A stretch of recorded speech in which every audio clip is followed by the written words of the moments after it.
It's been too long, Sam. You were a good friend to me. One I could never forget.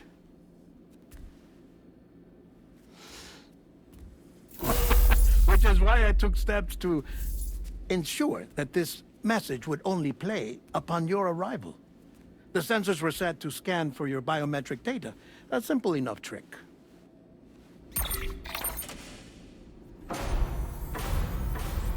Now, this was originally a geophysics laboratory established for the study of earthquakes.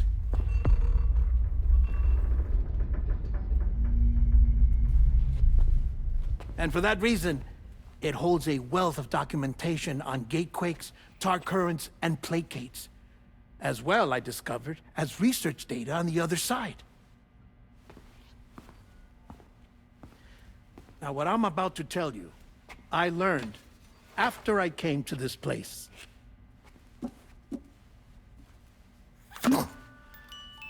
Imagine that this is the lab. Though it's relatively close to the northern tip of South America, the continent is entirely cut off from us by a tar belt. And so we have no idea what's going on down there. Nor do we know the state of any continent other than our own. The researchers here were trying to establish contact with the rest of the world. They were well equipped to do so, as the facility had once been used to launch research satellites.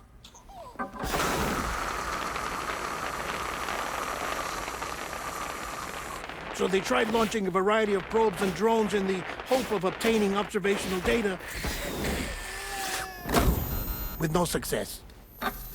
The Earth, you see, is shrouded in a thick layer of chiralium that renders electronics inoperable at altitude. So they tried sending ships across the ocean. Oh, yes. Oh, but that failed too. The high concentration of chiralium in open water proved too corrosive, invariably causing them to sink. But then the researchers found some rather rare birds on their doorsteps.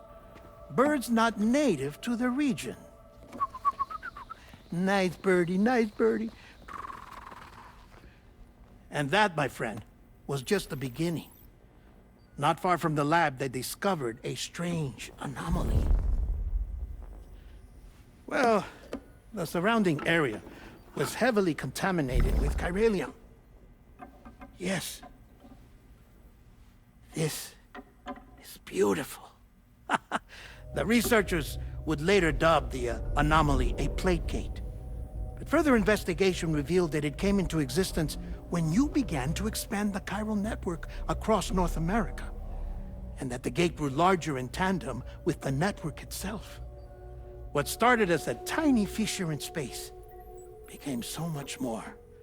The researchers duly installed cameras to study the gate and its surrounding area. Now, to their surprise, they caught footage of some unusual marsupials. Yes, the kind you wouldn't expect to normally encounter in Central America, like the birds. But to confirm their suspicions, they sent an autonomous robot through the gate. The soil samples it collected were consistent with the archived geological data from the southern hemisphere.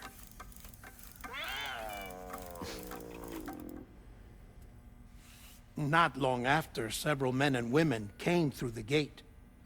They spoke English, and they confirmed that they had indeed come from faraway Australia. We finally knew the world outside North and Central America had survived. Ours was not the last bastion of humanity, but Australia had suffered the death stranding too. Undeterred, the researchers began working closely with Bridges and conducted a series of tests, paving the way for an expedition to Australia that would lay the groundwork for chiral network expansion. After they had first installed surveillance equipment, that is, so that the gate could be monitored from the Mexican side, a necessity to this day as Australia is not yet connected to the chiral network. The UCA may not have dreams of conquest and control, but they aren't about to let just anyone use the gate.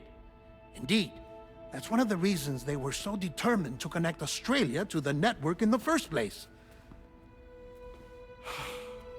Well, I suppose that's all I have to say about the Plate Gate. There's something else that I need to tell you, though.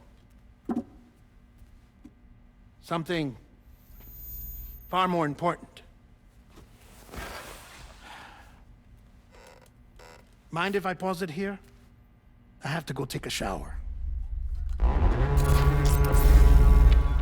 Gate quake detected. Sam, a gigantic BT just showed up outside. We're prepping weapons for you now. Access the terminal up top and take whatever you need. We're counting on you.